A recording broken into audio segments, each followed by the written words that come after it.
Hello and welcome guys. Have you wondered why an airplane flies only up to 35,000 feet and when they try to climb again they will ultimately fall down and crash? In this video we'll be finding out why does this happen. A clear-cut answer can be found out from this formula. In this formula we can clearly find out the density is inversely proportional to the power required. We all know that when we go higher and higher, the density keeps on decreasing, and when the density decreases, from this formula we can clearly find out that the power required keeps on increasing. This is a graph between the power and the velocity.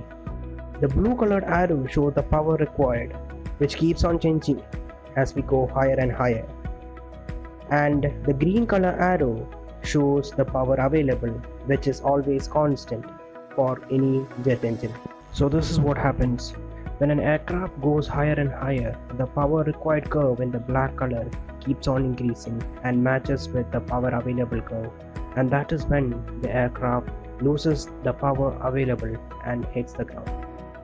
Another reason is that when we go higher and higher, the density level keeps on decreasing, and that is what is shown in the black color dots, which is the air molecules. In the animation you can see that when the aircraft goes higher and higher, the air molecule keeps on decreasing and reaches to a point when there is no more air molecules left.